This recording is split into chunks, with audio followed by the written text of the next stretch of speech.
Start the recording now. There we go. Thank you, Carolyn.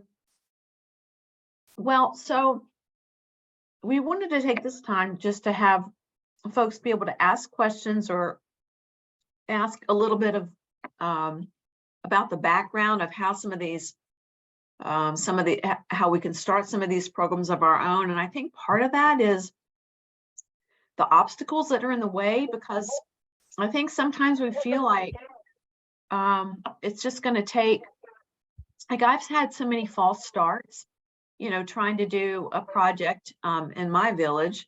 And I think the idea is you just have to keep plugging away. And, you know, if one avenue doesn't work, you go to another one. But it just seems like the startup is a little tough sometimes. So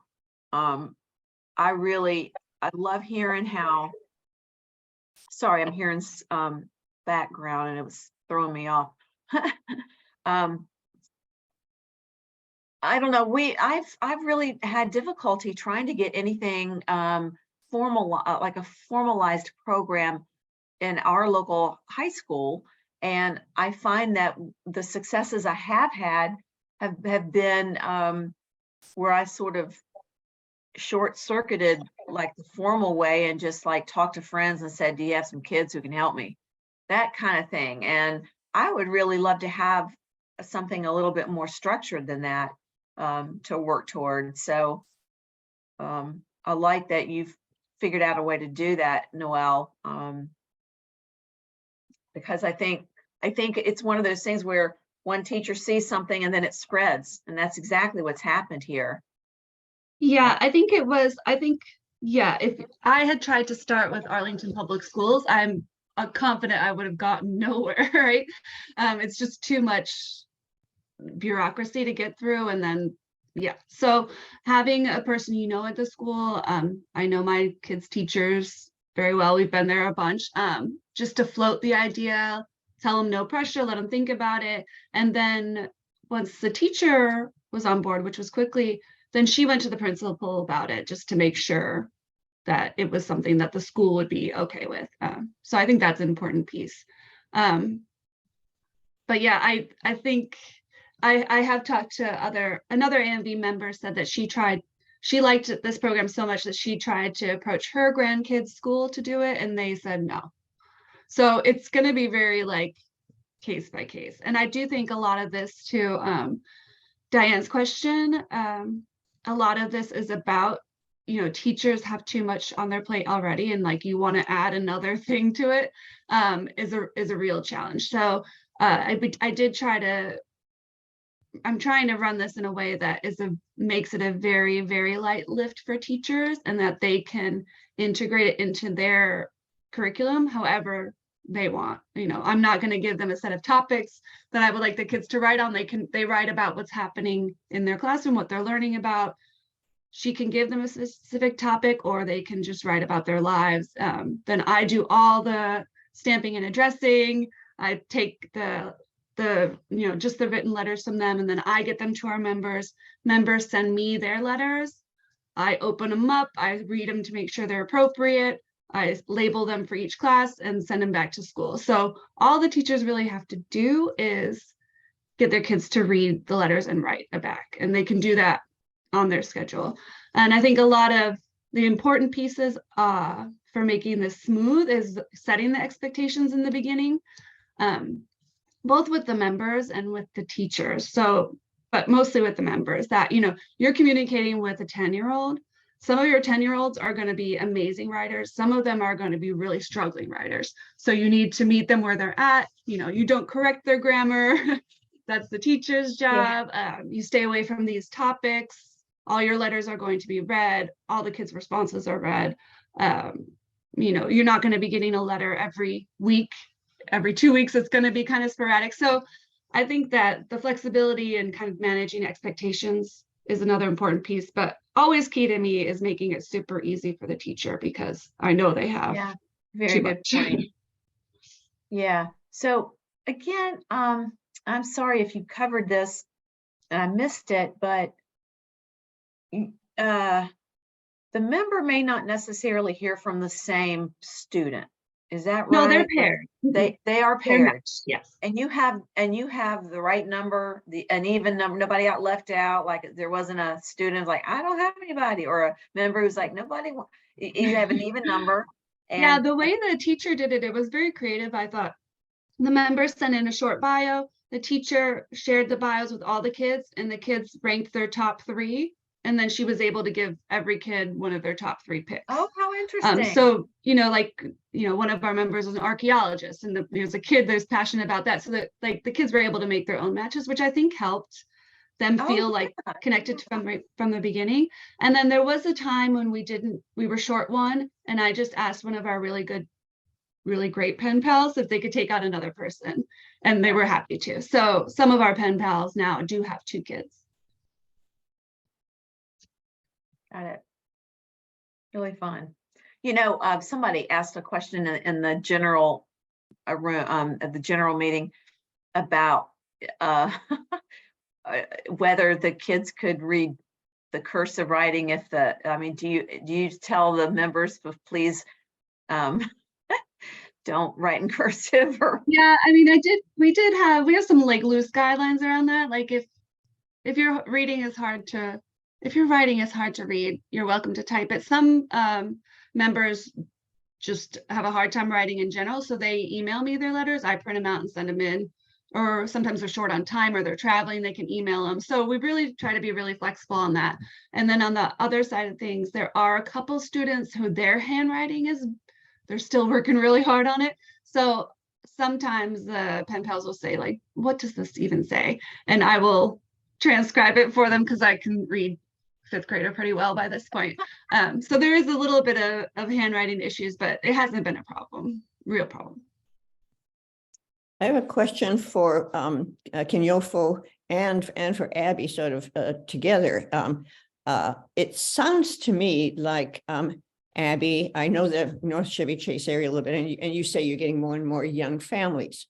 Kinyofu, it seems to me, and I just don't know if I heard correctly, that you may have just more younger singles as opposed to young families, or perhaps you have a mix of both. So I guess what I'd like to hear from each of you is the extent to which your activities have to reflect either a more family-oriented younger generation inclusion versus engaging people as individuals who happen to be of a younger age. Yeah, at this point, we have we cater to the single people who may and so I'm identifying 2 families, maybe 3, who have children. 1 child, they're young, starting out, and everyone else are younger singles or no children. Our programs as of yet have not focused on family geared events. We are looking at doing a block party, however. We don't have too many singles in our area. It's mostly, although that's changing, what I didn't talk about was the fact, and some of you may be aware of it, if you are ever on Connecticut Avenue south of the Beltway, you've seen that where Chevy Chase Lake Supermarket used to be, it's now multi-story Ritz-Carlton condos and luxury apartment buildings, the Claude and the Barrett. They're creating a 3rd space, which is what they call it, a village green, where they are planning on holding farmers markets and other events. I just got notice from the manager of the Barrett and the Claude, who we have met with to try to educate the Barrett and the Claude and the condos, because we now have hundreds of new apartments in the neighborhood. And we want to educate them about NCCC. And actually, we are in the process of planning for a marketing video, because we've discovered, rather than me going out with my vice president and doing our dog and pony show, it'd be so much easier to just present this marketing video. We're actually going to be using a high school student who is a child of one of our board members who has done incredible work. We've spoken to a couple of professionals and actually liked his stuff better. So there will be more singles because these apartments are small, and but we are eager to accept them, and we will program for them. The way I have tried to explain the village is that we don't see ourselves as micromanaging all of these different interest groups. We've got a lunch bunch, we've got a gardening group, we've got a walking group, we've got the kids and family, we've got a golf group. We're all volunteer.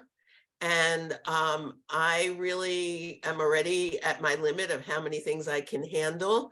So we try to find strong volunteers who are leaders of each of these groups, and to the extent that they can work independently and just, come to us, the board, to meet an officer and ask for help. We have a budget, and we will provide some monetary support and also communications and planning support.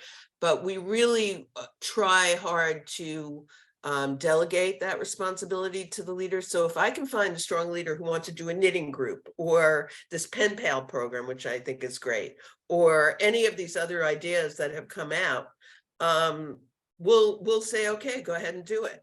And just come to us for help. And I am always looking for those kind of volunteers. So if these new residents in our neighborhood come to us and say, we'd really like to start a gourmet dinner club, go to it. We'll advertise it on our listserv. We'll include it in our digest. We will help you plan it, provide some monetary support, and let's see if it'll take off. Sometimes they do, sometimes they don't. Someone wanted to try a travel club during the pandemic to talk about places they had been and places they hoped to go, and it never really took off. So I think the idea is really to try lots of different things to see what will appeal to people and what has staying power. Some of, the kids and family group, I have a hands-on, because while initially we started with some strong leaders for various reasons, personal reasons, they couldn't continue. So what we've done, and I think it's been pretty successful, is someone comes and says, for example, this woman who likes to do the trash cleanup, I'd like to do this several times a year. Great, just give me dates. We'll put it in the listserv, we'll put it in the digest. People sign up and go. I try to attend these things, but I find that if you can play to someone's strength and their interest, it's going to be more successful and less of a burden on our volunteers, because again, we have no staff. I just want to make a quick follow-up to that. And I'm glad that you switched there, because originally you were talking about finding volunteers to lead things. And I think the way you've described things, toward the end of your comments, is that you are a facilitator and enabler. You're not a recruiter necessarily. I mean, you're Both. But you're not just a recruiter. It's not that you think of something to do and then you go out and you have to find someone. It's you're trying to elevate, someone who has interest, which is what will make things, really lasting. One of the things that we used to say in our neighborhood is, it's nice if you can find someone who will do it at least twice, because it takes someone to get it, a little bit of initial momentum going. And if you can have it so that whether it's a single organizer or a group of organizers, they've had enough fun that they say, well, yeah, I'll do it again, at least one more time. They're not necessarily signing on for, one program a month or something like that, but, give it a couple times and see if you can just get the wheels rolling, and maybe it'll start rolling downhill, with others afterward. Yeah. I'm not sure who raised a hand first. So Kinyofu, ask your question, because I've got another question specific for Abby. Go ahead. Can I interrupt and just go really fast? Because I just have one more thing to add on with Abby and Mary Jo. Okay. And it's more what Abby was saying at the end.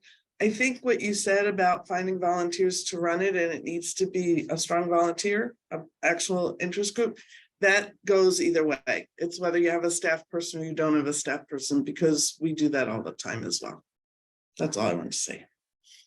That's perfect. I was gonna say pretty much the same thing, Vanessa. We have two staff, myself and Nadia, and we have maybe 20 trained volunteers.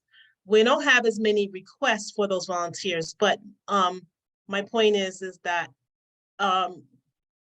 we look at the members, those who are on the committee, those on the committees, we look at them as volunteers. And so when we have the meetings, we ask them what is that they would like to see. So a lot of our workshops are because we've heard from the committee members or we've heard from the members. And then we turn it back on them. So would you like to host the group? Would you like to create the group?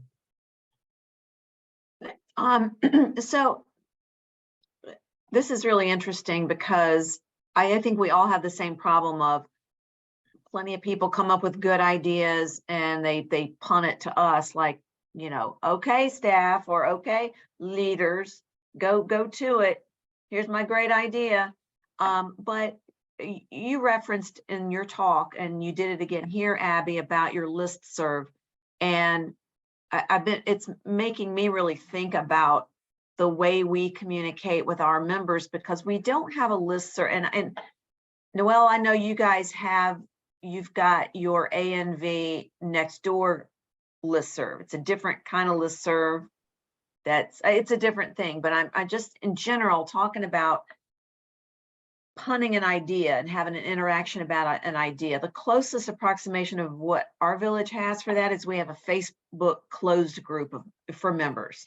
And it's a place where members can say, oh, look at this, look at this tour, this garden of flower tour or something. Looks interesting. Anybody interested? And the thing is, we only have 15 people in that group out of our 200 members. So it's not everybody's on Facebook. And even if you are, you're not going on there every day. And so we have resisted doing like one of those, you can do like set up a forum in, we're on Club Express, and it gives you that option of doing that. Tell me, it's an email, it's an organically grown email listserv. Is that right, Abby? Okay, so I was going to respond to you. When we first started our organization, which we're about 5 years old now, there was no neighborhood-wide listserv. Certain of the small, like there is a village of North Chevy Chase, about 200 homes. There was Copeland Run, which had probably about 100 homes. There is Spring Valley, which probably had about 50 homes. And everybody had their own listservs. My particular neighborhood didn't have one. So one of our volunteers offered to set it up. And I'm not exactly, it's on groups.io, and I'm not a techie. So I'm so grateful when I have volunteers who know what they're doing and they teach me. So we actually have been fighting, and I've stopped fighting at this point with Nextdoor, because just when we were launching our private listserv, and we have about 300 plus individual emails on our neighborhood listserv. And if you want to become a member of the listserv, you have to apply through our website. It's submitted to our moderator, and she checks to make sure that the address is within our jurisdiction. If you go to our website, you'll see that we have an interactive map, and you can put your address into the map, and it will tell you whether you're within our boundaries and what zone you are in within our boundaries. And if your address is not, you're not eligible to join the listserv. So, and we have we establish rules about the listserv as well. It's not, you can't get political. It is moderated. And if you, let's say, are a real estate agent, you can't put your listings on there. But if you are a home, if you have a bakery, in your home, you can put that up there. We want this really to be peer-to-peer. It's mostly used by people to to ask for handyman referrals. And it's peer-to-peer. So from an insurance point of view, we don't have obligations. And we make that very clear that we're not making these recommendations. This is strictly a clearinghouse for information. We also use it as a way to post critical information from Montgomery County. Pazita Vive sends us tons of stuff, and we use it to communicate immediately, because our monthly digest, which goes out to about 700 emails, is only once a month. And it's whatever I get by the final week of the month. And then if this comes in on the second week of the next month, I'm not going to wait a whole, several weeks to send it out again. We have the listserv for immediate communication. We try not to bombard our members with emails, because we do send out notices about specific events with a reminder in order to register. So we don't want to become so, we don't want to communicate so often that people unsubscribe. But the listserv has been fabulous, because we also use it because we've developed a relationship with the developers of Chevy Chase Lake, which is Bizzuto. And they send us information and we can share it. Because there's a lot of development going on in our neighborhood, and we don't take positions on development or politics. We make it very clear that we're not getting involved with that. And we have a moderator so that when people go that way, she immediately comments and says, this is not appropriate for this listserv.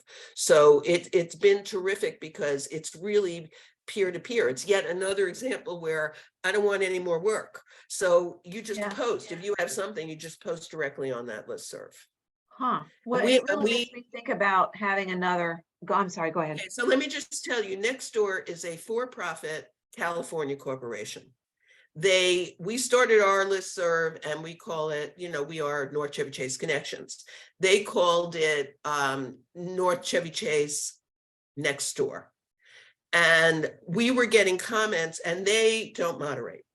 So we were getting comments from people, why are you allowing these comments on your listserv? It's not my listserv. So we got involved with Montgomery County. They communicated with Nextdoor, because I couldn't get through to anybody. There's no way to contact them. It's just impossible. Mm-hmm. And they were misrepresenting. They were sending emails around saying, using like my name on the return address and saying, Abby wants you to join Nextdoor. Oh, so, okay. So we went to Montgomery County. They negotiated with Nextdoor. We got a few small changes, but it really is a competition for us, but they're embedded now. And the good news is that most people seem to be using our listserv, because we don't have advertisement on it. It's very local. And people appreciate it greatly. Very interesting. Quickly, how many people are on the listserv? About 300 individual, 300, and about, as I said, our digest goes to about 700. Okay. Kinyofu, you had your hand raised. Did I get you? Yeah, that was from before. I took it down. Okay, I got it. Noel, do you just quickly, I know you guys do have a Nextdoor listserv. Is it, has that worked out? Well, we haven't encountered any of those issues. We set it up in a way that I'm not quite sure is the technically allowed way. But so we don't have a A&B profile on Nextdoor. We have a private group that's run by one person. So they're the moderator. You have to ask to join. It sends out, just like as a Nextdoor user, you get to decide how many emails you want to see from it. So it just sends out a digest, or it sends it out as the messages are posted. But it does not say like A&B wants you to, because we didn't set it up as its own profile.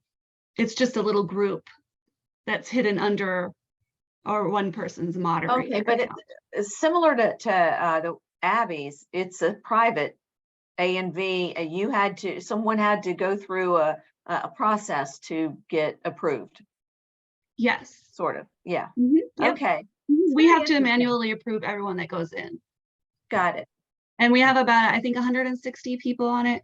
It's not super active, but it is like Abby said, it's a great place to say like, does anybody have a recommendation for a plumber, or anyone want to go see this movie? Or we can post specific volunteer requests or pen pal requests, stuff like that. So Yeah, it's been pretty good.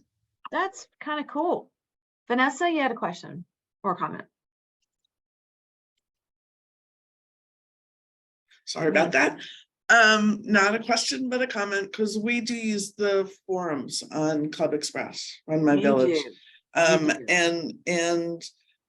The one thing that I will say that we do have issues with, that somebody else commented on, because Doug, nor I, nor Brooke moderate it, we do have people who have issues with it. Recently, we tried to move all our members from a daily, or as it comes out, to a digest. And we got such, many of our people went back to as it comes out. Even though they were all complaining beforehand about getting too much email, they all decided, many of them decided, no, we want to go back to the, you send me a message, we want to get it right away. But we have been using it pretty much all along.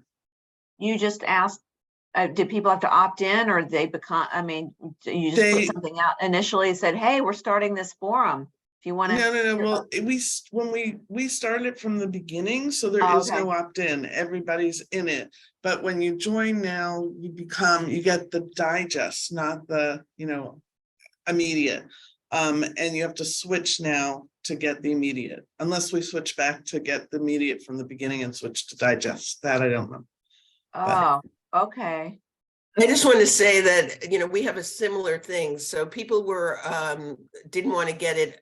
Some people didn't want to get it right away, but then people started putting things for free on there. Like I have this, Barbie doll house, or, all of these comic books, and it's like a free for all. Okay, we've got the stuff here now, and people are running over to see if they can get it. So it's almost like a buy nothing also listserv, and it does have a search capability, which is really good, that you can search. If you're looking for a plumber, you don't necessarily have to put a note up right then. You can search the whole listings for previous recommendations for those kind of things. And And we wanted to say that what our neighborhood has a listserv too, and what I'm hearing is a reminder that you can have a listserv whose catchment is the entire community where you live, your neighborhood. It's a geographical area, or you can say we just want a listserv for our members. And I know that that's probably what several villages you want. It's just for our members. But the advantage of having one that isn't just for your members is the richness that you get. And especially if it's opt-in, and you have other ways of communicating specifically with your members, it's worth thinking about, expanding it more broadly. I know our listserv is highly valued as a source of wisdom to be exchanged. But again, it's a multi-generational by definition, because it's a geographic rather than a member-driven communication. Vanessa, you said you had issues with the listserv at the beginning. Was it because of the multitude of emails, or were there other issues? Well, it was throughout. And yes, the answer to your question is it was multiple of issues. People would just get too much email. They were complaining, I'm getting way too much email. They would stop, they would say, I don't want any more email from the village. So they opted out of all emails. And so what we ended up doing, we said, okay, so we're listening to you. We'll set it up so everybody will get just the digest. And then we got complaints the other way. But I didn't find out if that the program was canceled or who knows what. So we changed everybody back. The other thing I want to say just real fast, and then I'll turn over, is that we too, people ask for plumbers or for electricians or anything you think of. And one of the things that I've started doing is I've been emailing to people who give those recommendations and say, are you okay if I put you on a list with that recommendation? So then the next time someone says, I want a plumber, people still respond, but I also just send the list. And people have come to count on that. I love that because we also have a vetted vendor list that is, it's an organically grown thing. But some of those folks have been on there a long time. Some of those service providers, I'm sure some of them have retired, and we need to refresh it. And our pleas, if you will, in our newsletter saying, please let us know if you've got someone you really, a service person you really like and you're willing to share the name.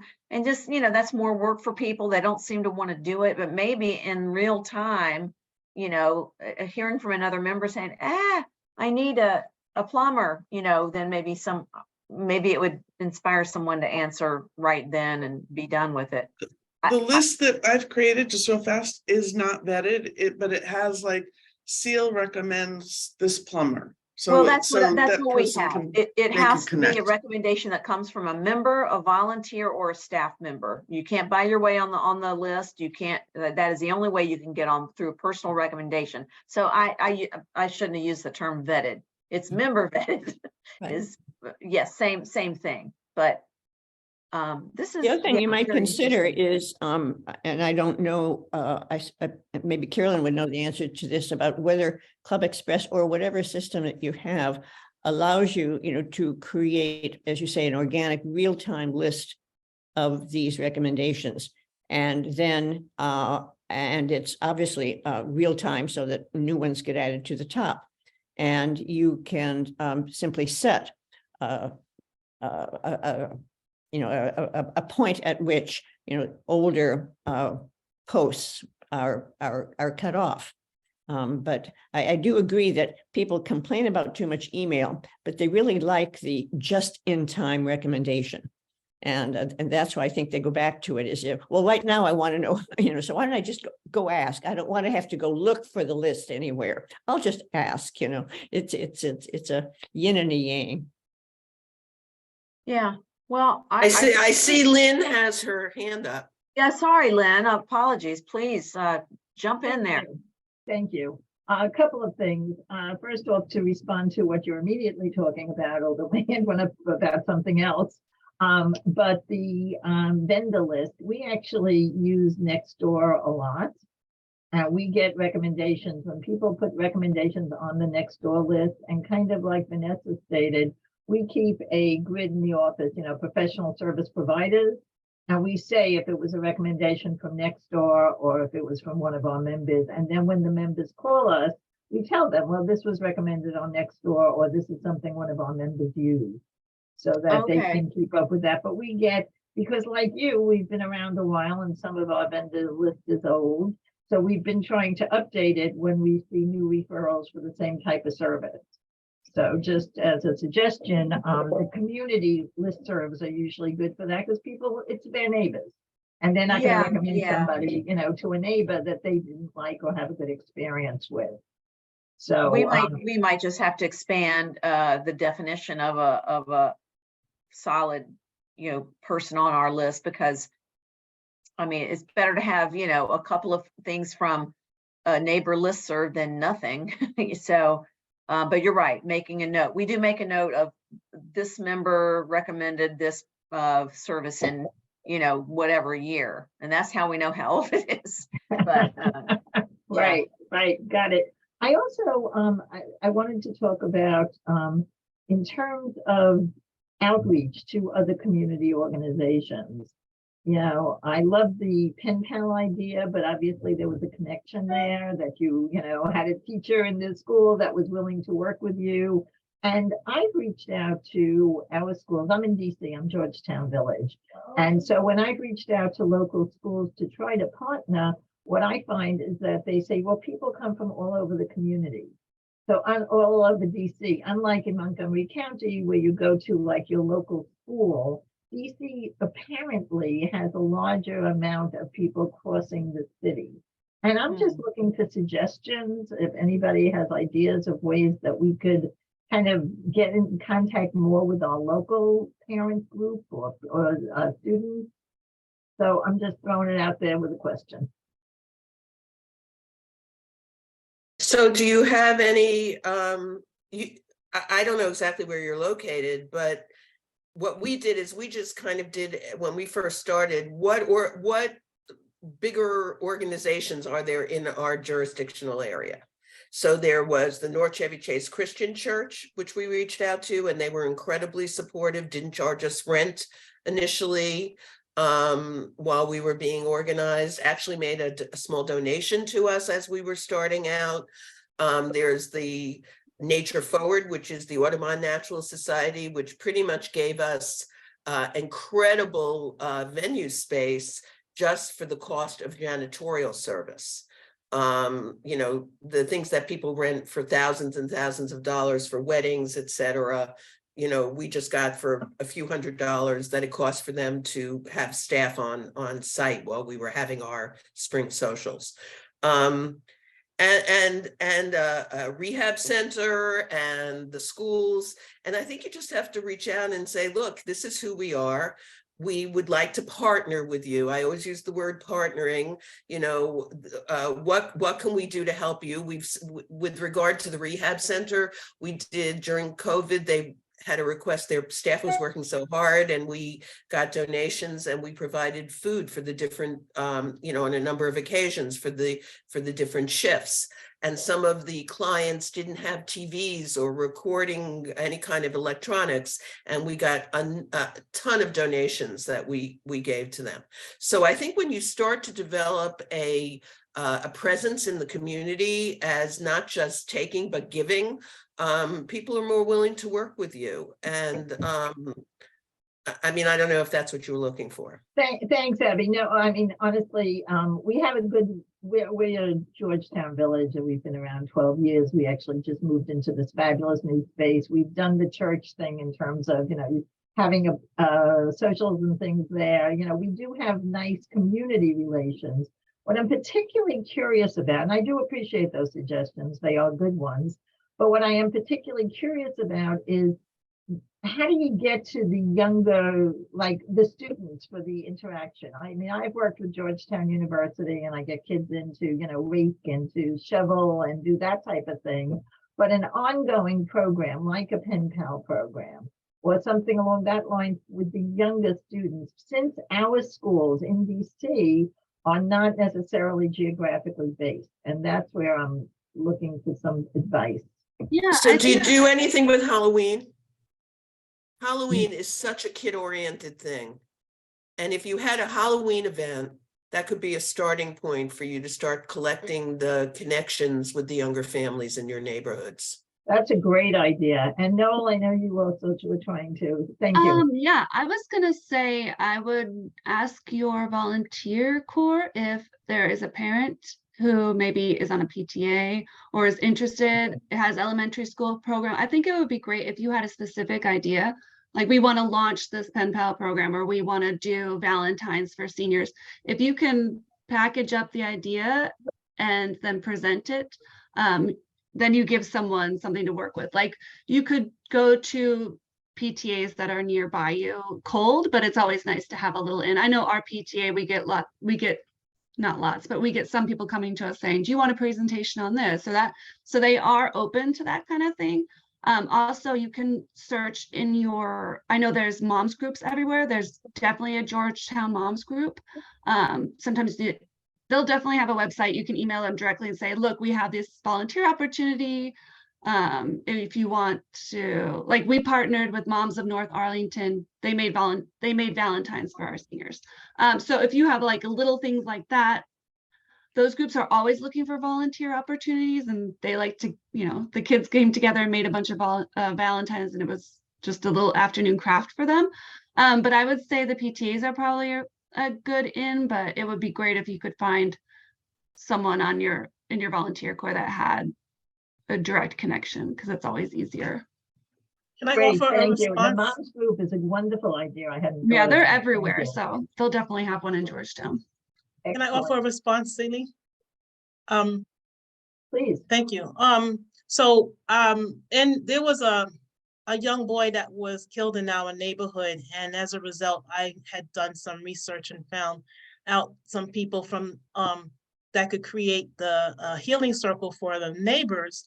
They come from the Office of Neighborhood Safety and Engagement. And as a result, I've met so many people who are doing community engagement work, and that's created a natural partnership where they are forming events for the people in the community of the young boy and the parents. And so this is largely parents who have lost children. So they're connected to parents. I mean, there are parents who are connected to other parents that have children of varying ages. And so it's another way of getting in. And I'm providing the support and guidance, and not guidance, but just being another resource for them. Great, thank you. Thank you all. Really appreciate the advice. I had another suggestion, Lynn, if you're looking for classrooms as a elementary teacher for several years in different states, you can often tell a lot. Oh, shoot. Teacher websites. You can usually tell those teachers who the type who, can you hear me? We You can now. often tell a lot. I'm so sorry. If you can back up one step, because I'm afraid we missed something. It cut out just a little bit, but yeah, sorry. Sorry, I've been having trouble all day. Oh, Okay. gosh. Here, the video off? No? Yes. we I'll can do it in the hear you. I chat. think that does help. Yeah.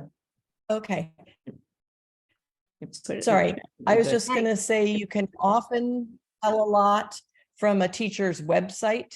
Those teachers who are involved in lots of things tend to have web pages on the school's webpage that are more detailed and have lots of examples of what they do. So I would, if I were you, I would look for local elementary schools.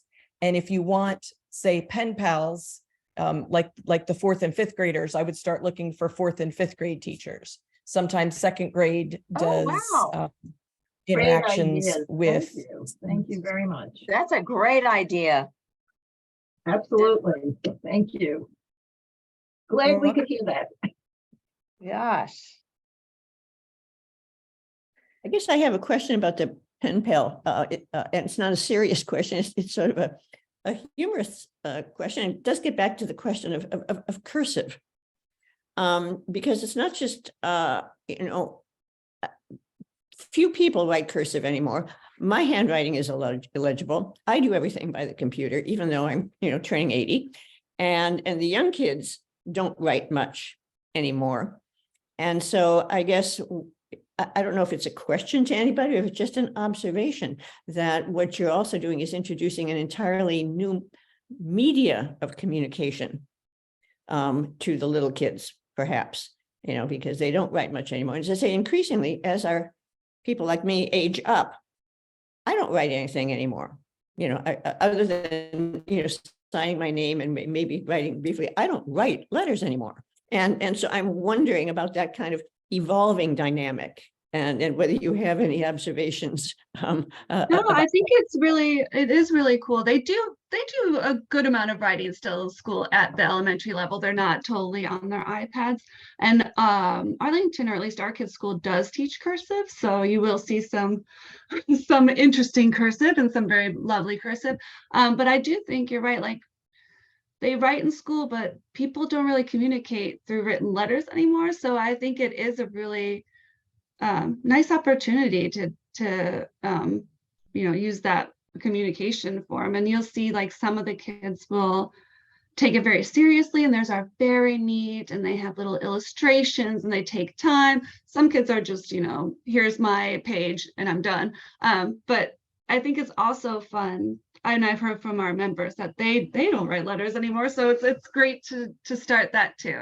And again, it's always fun to see them in the mail. But thinking of the evolution of all this, there would be a whole new set of challenges and serious concerns if these became digital pen pals. But just thinking of, 5 years from now or so, when we do this, does this need to be a digital? Are there advantages? What are the advantages and disadvantages and the challenges? What is harder and what is easier?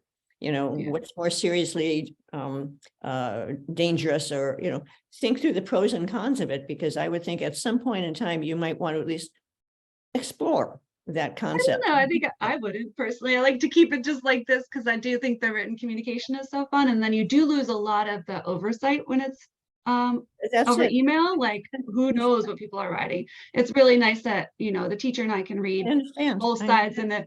But yeah, going forward, I'm sure Adding letter writing is visuals, going I to be mean, even. you get people who are able to write visuals, and it sort of works into that storytelling exchange. One of the other projects that was mentioned, where the kids, the older students, and are putting together packages of what they've learned and stuff like that. So it's just thinking this whole thinking of at a higher level, what are the various opportunities at different age combinations for different types of connection and storytelling and exchange.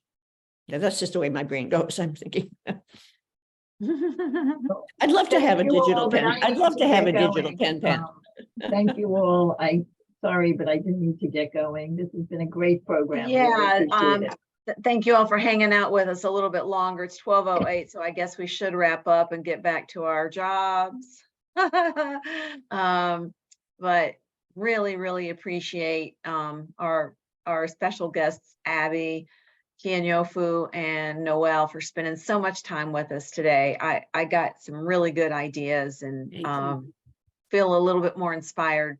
And I hated to miss the other breakout, so I'm going to watch the recording. So And I have to say, I would just love to see more and more villages become multi-generational, because I think putting us as older people in a silo is just not helpful for anybody. yes, Seal, I yeah. just want to let you know, the other breakup group did not last that long. Doug walked out just now and he said they had maybe lasted 10 minutes. So probably Okay. a little longer than 10 minutes, but it's not Oh. going to be a long recording. Okay. Wow. Well, and you see, the problem of the day people had nobody. Nobody had a problem of the day. They all wanted to join Yep, that's what Elizabeth said. Nobody showed up. So. Oh, that's so interesting. I saw person upon person going in there. Maybe all their Wonderful. problems got resolved during the break. No, it was I don't Kate know. McGrail from Suburban Hospital. And Suburban Hospital works closely with Elizabeth, every week. So Oh, Lord, that's anyway, crazy. thank you, Okay, everybody, for well, joining this us. was a weird Thank you, today. Seal. Thank you, Seal, for putting this Also good. together.